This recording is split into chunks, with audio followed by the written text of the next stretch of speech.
HK. is the one telling me that this So is the for those of amount. you that don't know, HK is like, explain to them. Okay, HK is a environment. I'll still call it an environment because it might be a big building, it might be one room. It's a place where you find like-minded people. So if you go to a HK that is full fraudsters, it's fraudsters you see there. You go everybody's to working together exactly to achieve one thing. And what is that one thing? They want to be able to live that lifestyle. Because imagine now, like you can be able to purchase anything you want.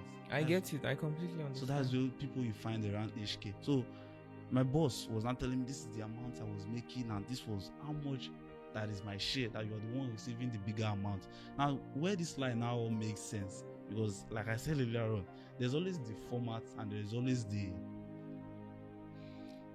story to make you trust what I'm telling you. I made an illustration earlier on whereby I give you the driver's number. Now, what my Shema was telling me back then was I was receiving the bigger amount, and the reason why I'm receiving the bigger amount and he's still living a better lifestyle than me, he said he has another work that is paying him. Which work? There was no that. work. It was your money he was spending. So when I realized, it was later on, which I will get to. So after realizing one certain day, because it was not the period of decline, after that $10,000 that finished within 1 week, I still declined more, like 3K. There was one certain day it was like really red, which was the day I realized, the day my client sent $1,000. Wow. That was when I realized that this guy was really repaying me. He was not sending me 40,000 naira. So he decided to leave him. He didn't know. He didn't tell me it's $1,000. So that's the funny truth. I saw it on the system. I think that was when devil won't punish you. And say they do you. So he was leaving a laptop while he was operating it, and he went to get something. So I was just passing by and I saw it. I know my client when somebody's talking to my client.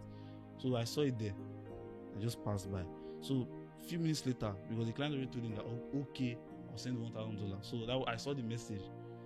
And I went to my room. I was now still happy because he told me that something good is coming that day. So, to God be the glory, it actually clicked that day. He was not telling me that my client sent money. How much was they sending me? 40,000 naira. I was so pissed off. I couldn't even express myself to him that I had to leave the house first. Because imagine somebody who you trust a lot disappointing you. You can't even find a word to tell the person ASAP. You won't even cry. I cried. I just left home and went somewhere, do my crying, and I told my guy that this was what my chairman was doing to me. He said, you are leaving that house that day. If he's doing this thing, if he did this thing to you, I mean, those price was telling you was false. That was what my friend told me, and we concluded that it was really false. So imagine somebody who you are mentoring is not leaving you when you never even mentored the person finish. The person don't feel say no. My chairman was surprised. He said, do you know what you're doing? I said, yes. I already know what I was doing because I already know what played that day. I still kept it secret. I left the house that day and went to my guy's place. The next 3 days, my guy was still doing well for himself. He said, we won't let this matter go, that we're going to try to get that work from him. Now, I said something earlier on about this ripple effect of scammers.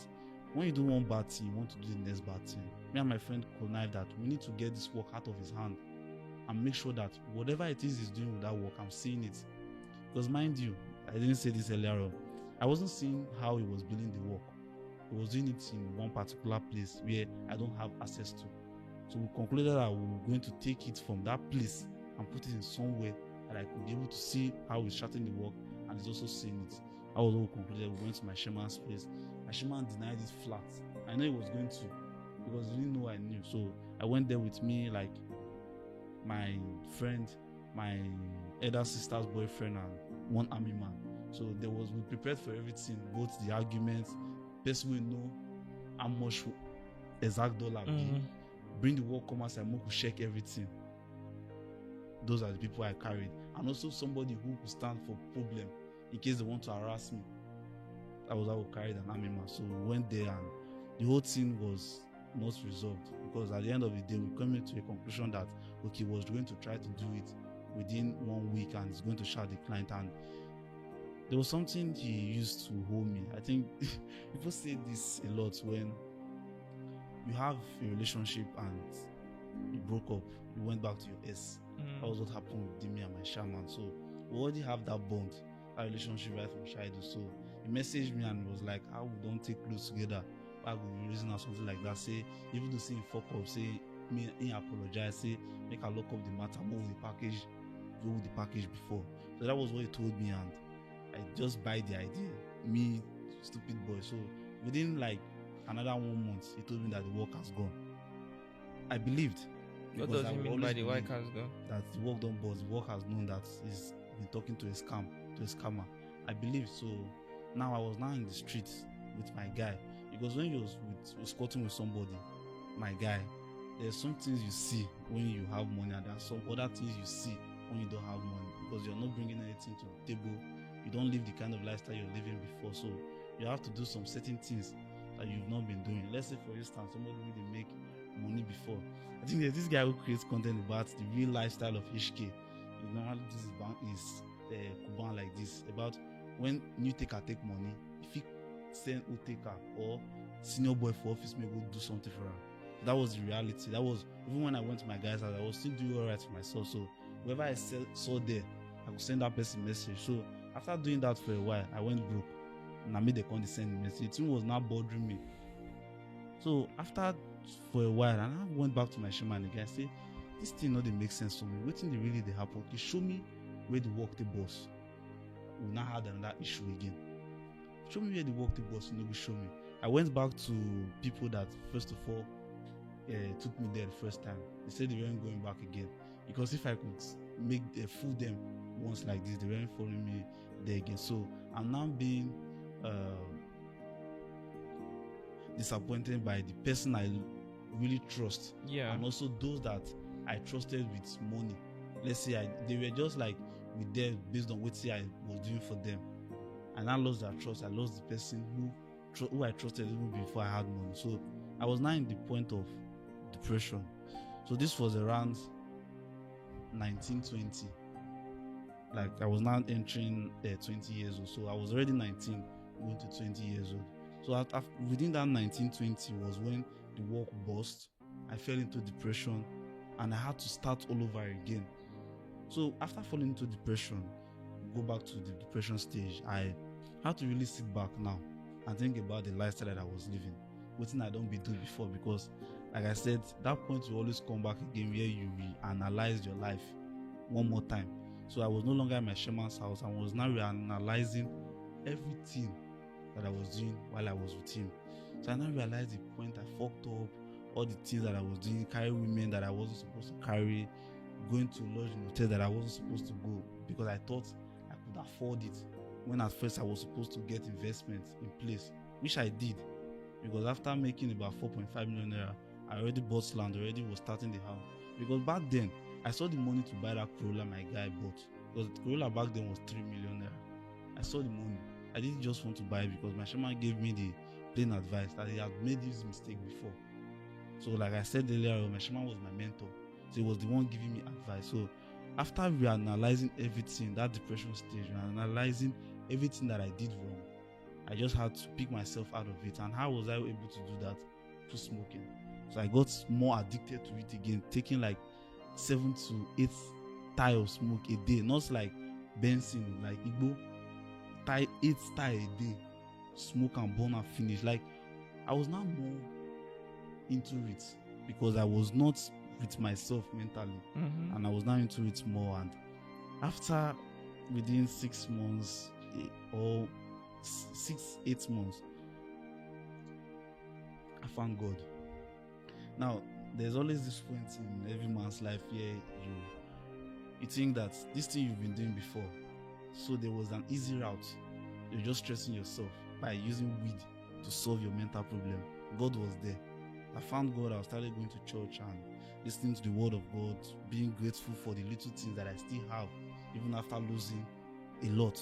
I was still grateful for the land I had, the keke and bike I bought, which was working. Okay, those were the only things you used the money for, to buy a land, keke and bike. That was like the things that I could be aware of, that I made investments. I was depressed and I had investment. I didn't even know. I was more focused on what I lost. So like I said earlier on, I was not thinking about the girls, the hotel I was lodging, living above my budget. That was what I was not thinking of. now using smoking to calm my nerves down. So when I found God, I realized through the preaching of God that you have to really be thankful for the little things God has blessed you with. So I had to really rethink. Whenever I go to church, I sit down and listen to sermon and ask myself, what has God really done for me?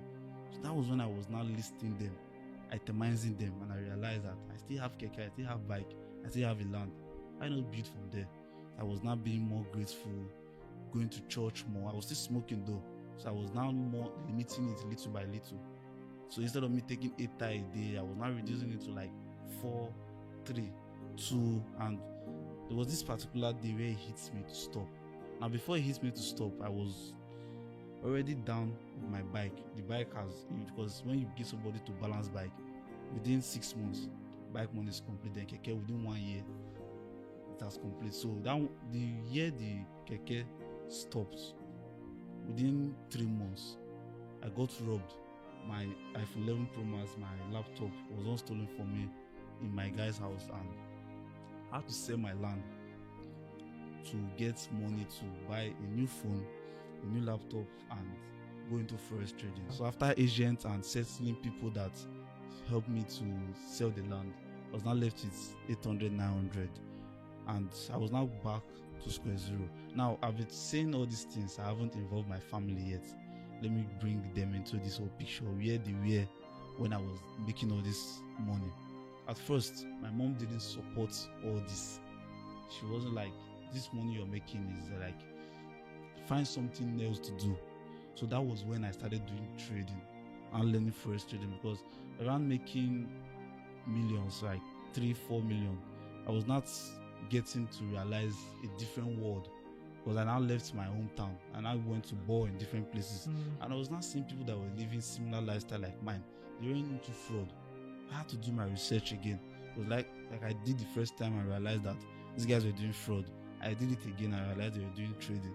Okay, let me do something like that. So I was now learning trading. So after the robbery and me selling my land to get a laptop, a phone, and to fund the trading account, so like, let's really grind now. Within 2 weeks, I blew the account. I funded it about $600, and I blew the account within 2 weeks. I was now back to only laptop and phone. And you having only laptop and phone as a young boy, what will you do? Bomb again. I was now bombing again, starting the whole process from like Sifaside, my Shema office, doing grinding like back to back, until I decided to quit. Now, I didn't decide it ASAP. I knew I was doing something bad, because now I was not going to church. Like I said, I've already found God when I started doing trading.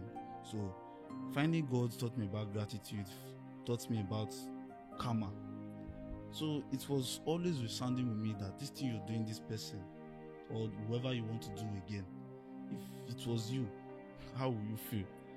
That kept reoccurring, like it kept coming up for me again and again. And one day I just decided that I was going to find a way to quit by all means necessary. Once and for all. Once and for all. So I was only left with my laptop and my phone. So I had to take them and return back to my parents' house. I was still trading. Now I have no funded account. I was not trading with Demo, doing Yahoo, and also trying to look for something else to fund my trading, because now I wanted to stop.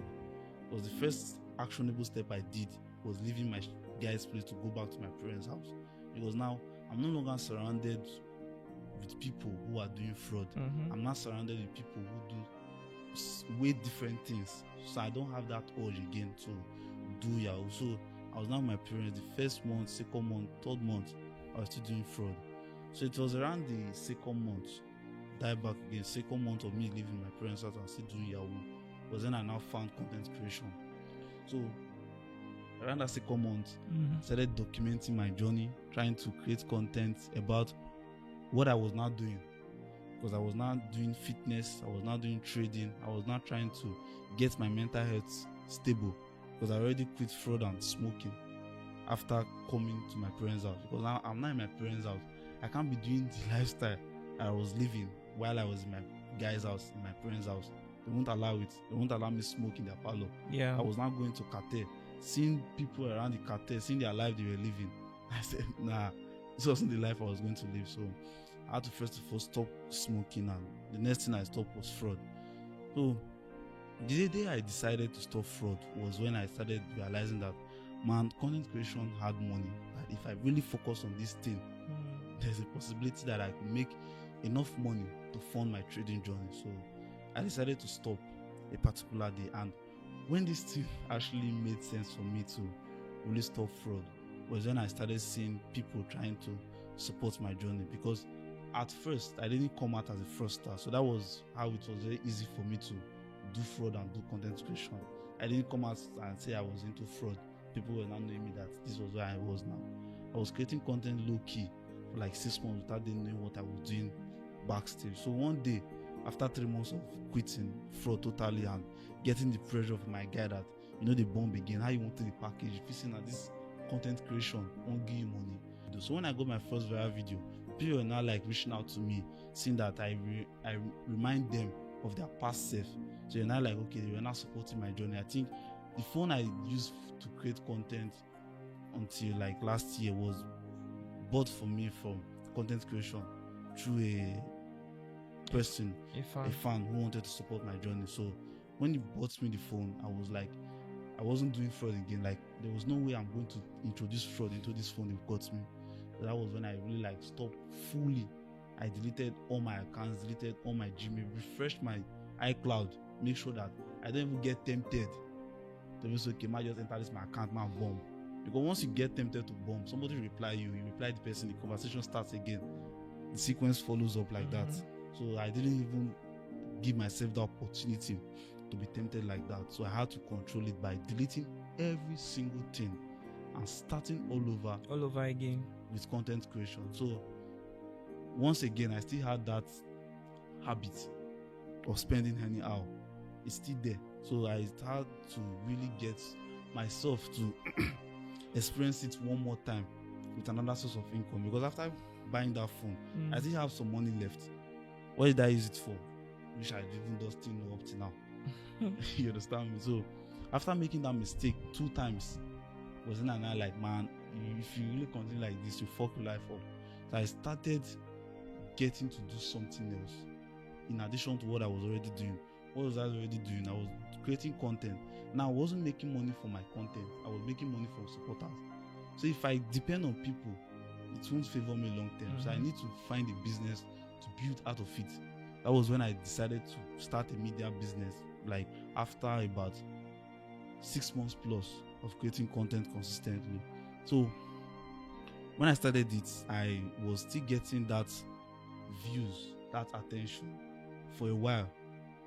Like, people were now seeing what I was doing. People were now trying to like, okay, this guy knows what he's doing, and they wanted to learn from me. Because now, I will repeat again, I haven't told them yet. Even when I started that business, I was just trying to keep everything low key to avoid the urge. So when it dawned on me one day to really speak out, I guess that was how you even knew I was doing fraud. If I hadn't spoke about it on my page, there was no how people who were following me could have known. I spoke out that I was a fraudster before I got into this lifestyle. You people saw that I'm creating organic content. Man, it's not organic content. I'm trying to hustle here. I'm trying to find a means, because I realized, I heard from somebody that content creation has money. So for me to create content, I have to do with what I had first. So going from there, I started creating content more consistently about my past story, my current story, and what I look to do in the future. And in the process of that, I was still carrying out along that media business. So up to now, I'm still trying to build it, even up to today. To come out well, it's not easy, man. The story is quite something to think about, because this is the reality of a lot of people. A lot of people grew up in such environments where they felt like, the only way to succeed is fraud. Majority of the successful people in their town, they are making their money from fraud. Some of these people have never had to travel outside their town. So how do they think that there's something else that can give them that type of money? That's how most of them started showing interest in fraud. I'm also from Delta State. You also discover that a lot of businesses owned by young people in Delta State, and even older people too, Right. they are fueled by fraud. There are fuel stations in Delta State that was built from fraudulent money. Hotels, hostels, boutiques, clubs, lounges, different businesses. Right. This money was made from fraud. Do you understand? And that has been the lifestyle. And to be honest, to find somebody who is working genuinely, it's very rare, very scarce, because a lot of people think that's the only way. Fraud is the only way. So somehow I can understand your story very well. Very, very well. And then when you mentioned that you were going to church but you were still smoking, that was a very interesting thing you said, because you go to a church and you see somebody who is still living a kind of life, then you begin to judge them. But what you don't know is that person is trying to become better. But change does not even happen overnight. It takes time. So when you mentioned that was so real. But unfortunately, a lot of people don't pay attention to the point where they see this person is only trying to become better. I mean, if you go to the gym and see somebody that is really fat and you're laughing at the person, I mean, the person is trying to work out. The person is trying to improve their health to be fit. So you've done a lot, bro. I hope you know. You've taken money from people, and there are consequences. That's the reality. But the thing is that you're still a young man, and you still have years ahead of you to make amends. You understand? First, you need to change your mind. You need to change your environment. You need to change your friends. The kind of company you keep will always determine the kind of trouble you meet. So you are very lucky that you did all those things without getting into trouble. Some people just made less than $500 and they found themselves in EFCC's net. How do I know this? Because sometimes EFCC even post about it on their social media. You see somebody that defrauded somebody 50,000 naira and it landed them in EFCC's cell. It's crazy. That's when people now realize that this person is a fraudster. So those people don't even say it with their mouth. With their mouth. Yes, they actually catch them and they are fraudsters. You said something that one thing with fraud is that today you make a lot of money, then before you make money again, it takes 6 months. And when you now make that money again, you just spend it, because you have to settle bills, loans. So clearly it means you are just wasting your life. You are wasting your time because there's no steady income. You are not learning any skill that will be valuable to anyone. No business you are building, no work experience. So you are just literally wasting your life. So the purpose of having this interview section is to educate young people. When things like this happen, it's important that people come out to share their story so others will learn from it. It is very, very important. Some of you right now, you are very frustrated with your life. You're at the point where you feel like this is the only way for me to succeed. You feel like your financial responsibility is just too much. Your family cannot save you. And maybe even the job you are doing right now cannot save you. And it's tempting, so tempting to believe. It's even making perfect sense that the only thing that can save you right now is for you to do something illegal. But what you don't know is what is awaiting you the day you make that decision. That is the only thing that you don't know. For this young man's story, he's just lucky. That's the truth. Some people went through this lane and they did not come out the same way. Right. Although there are people who have also gone through this way and they just had enough money to use corruption to save themselves. But not everybody is that lucky. So sometimes some people get involved in fraud that they become so angorous, they even begin to scam their own family. They began to scam their loved ones. The thing drive them crazy that they feel tempted to go spiritual, to start practicing ritual, to even go into kidnapping and off. Because you see that money, when you start testing money that you didn't work so hard for, do you understand? You've created a very good impression of yourself. When people look at your social media, you look so good. Every clothes you wear, you don't repeat it. You know all the best spots to hang out. You stay in the best room in a hotel that, do you understand, only wealthy businessmen go to, but you are able to afford it and even stay there for a week. You are able to carry girls that you did not believe you even have the nerve to talk to. But because you have money, you are very confident to talk to them and they'll say yes to you. So when a girl like that says yes to you, Jesus Christ of Nazareth, your head will blow. You say, wow, so this is what I need to continue, right? I'll keep bombing. And that is when you don't ever stop. You keep bombing and bombing and bombing. And in everything, one day you wake up, realize this is all vanity. But then it's too late for you. You are lucky. You realize this early. I hope people or someone out there learns from this story because it's important. And about your media company, nothing is easy. That's the reality of life. It's so easy to envision something, but try to bring it to life and see. That was where a lot of people give up. I hope you don't give up. I hope you don't see a reason to go back to fraud. This temptation, don't think that by telling your story, it will never come again. No. It will go, it will come. You have to resist it until you succeed. But once you succeed, that temptation will go and it will never ever return. Because by then you've become a confident man. You've become wealthy. You've become a master of something. You've created an identity where you can actually create value for your loved ones, for society, and for strangers. Don't give up, bro. And don't ever compare yourself with other people. You have no idea where they are coming from. And you don't even have any idea where they are going to. You meet all kinds of people in your life. Do you understand? But don't ever compare yourself with them. Be nice to everyone. Try to make yourself friendly, open. Be humble enough to learn. Whenever you see something that has to do with learning that will add to you, don't say no to it. There are so many things you could dedicate your life to learn. Do you understand? AI engineering, so many things out there.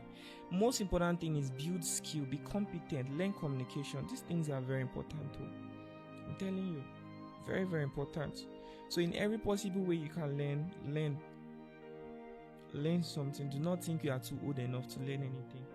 And when you finally discover something interesting about yourself, something you can do so effortlessly, and at the same time, it's not about chasing passion blindly, but chasing a passion that actually provides value to people in a way that you're able to make money from it. Just know that you figured out your purpose. A lot of people chase passion without thinking, can this actually even help me in the long run? That's my best advice for you. You're a young man. I've been this age. I know what it feels like. Sometimes you wake up and you ask yourself, what have I even gotten myself into? Now I finally told the world that I used to be a fraudster and I'm not longer into it anymore. But right now I feel like I need to go back into it. I mean, if I can make $100,000, it means I can still make more. I mean, I was that young, yet I was able to make $100,000. So now that I'm even older, more exposed, I'm now with even friends that are more intelligent than the people I used to look up to. Why can't I just go into this fraud again? This time around, I can make up to $500,000. Then I'll just retire, maybe travel abroad. Bro, these thoughts will come. And the decision you make when these thoughts come will decide what your future is going to look like. So at this juncture, we'll have to say bye to our viewers. Thank you so much for watching this very episode. This episode will also be available on Spotify. For those of you who are too busy to watch videos, you can listen to the audio versions. Just go to Spotify and search the Lucky Udu Experience, okay? And you have access to the audio version. Bro, thank you so much for coming to tell your story. I really appreciate. I hope that people learn from this. That is just my prayer. God bless you so much. Very much. Thank you for having me as well. You're welcome. Taking out your time to actually hear my story and also pass my story to your audience. Yeah. You're welcome, bro. I hope you succeed. Amen. Alright, guys, it's time to say bye to the viewers. Thank you so much for watching. Let's say bye. Bye. Bye.